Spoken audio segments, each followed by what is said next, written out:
Halo saudara, bagaimana kelanjutannya? Sesudah 1 hari jeda dari acara debat calon presiden kemarin lusa, kita melihat penampilan terbaik itu pun berpikir bagaimana dengan jiwa yang terbaik, pribadi yang terbaik, program yang terbaik, dan komunikasi yang terbaik. Saat ini kita akan membicarakan komunikasi yang terbaik.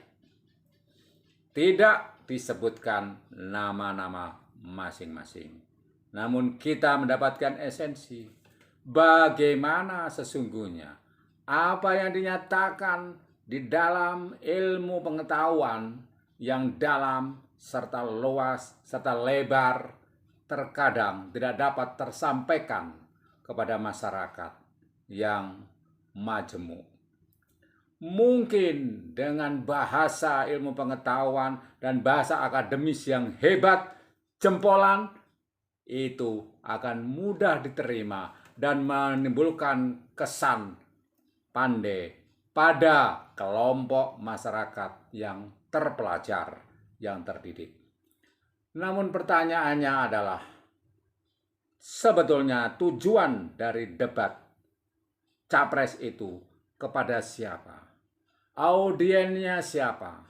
Penonton kita seluruh Indonesia ini ada berbagai macam pendidikan, ada berbagai macam kesadaran yang tentu berbeda-beda cara menangkap fenomena yang ada, sehingga mempunyai image atau imaji yang berbeda terhadap apa yang ditangkap oleh mereka.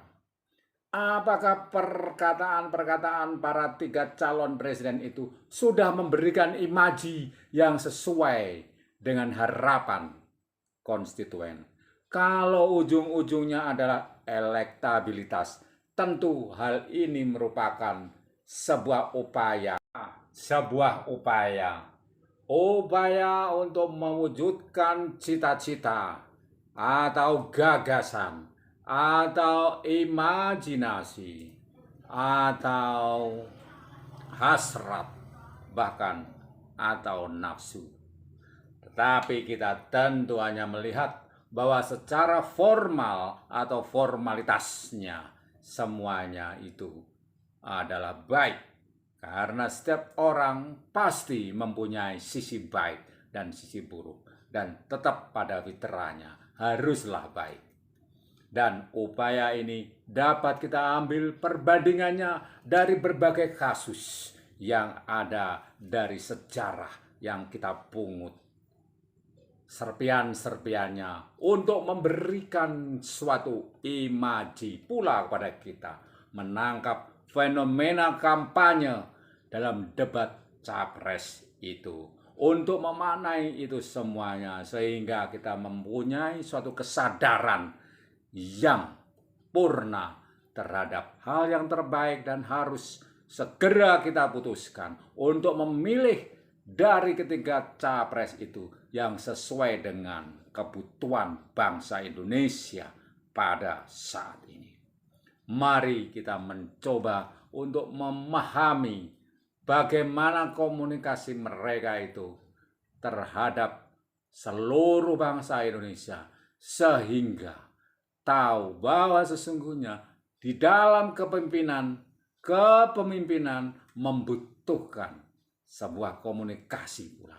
Bukan hanya sekedar memberikan gagasan sebagai ilmu pengetahuan, tetapi juga mampu untuk meyakinkan bangsa ini untuk mempunyai rasa nasionalisme, kebangkitan di dalam situasi yang baru, dengan geopolitik yang baru, dengan tantangan yang baru, dengan semua kontradiksi yang baru yang kita miliki dan kita hadapi saat ini.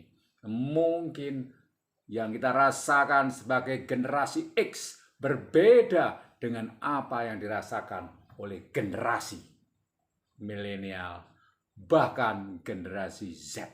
Oleh sebab itu, mereka semuanya berlomba-lomba untuk menunjukkan hal yang urgent, yang kekinian, dan dapat mewakili tantangan baru.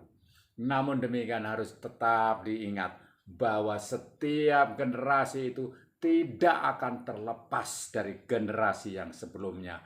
Meskipun sejarah itu bersifat kontradiksi sendiri pada masanya sendiri, tetap kita mesti mengingat jas merah. Jangan sekali-kali melupakan sejarah. Dengan segala konvensi dan kesepakatan nasional Bapak pendiri negara dan para pejuang yang sudah memperjuangkan semuanya, sehingga kita tinggal mewarisi warisan luhur yang bagus untuk kehidupan kita, sehingga kita mencapai tujuan masyarakat Indonesia, tujuan kemerdekaan Indonesia, yaitu mencapai masyarakat adil dan makmur. Adil berkemakmuran dan makmur berkeadilan. Makmur berkeadilan dan adil berkemakmuran. Bagaimana kita memadukan semuanya itu di dalam komunikasi? Apakah hal itu dapat kita tangkap esensi atau hakikatnya, atau sekedar kita cuma menangkap substansi dari pembicaraan mereka yang masih terbatas di dalam masalah hukum dan hak asasi manusia yang baru dilakukan perdebatannya? Kita tentu masih dapat merasakan bahwa sesungguhnya kebutuhan demi kebutuhan akan muncul lagi nanti. Namun pada saat ini, mari kita mendapatkan suatu pelajaran menarik dari cara mereka berkomunikasi yang akan membius Anda di dalam langkah berikutnya.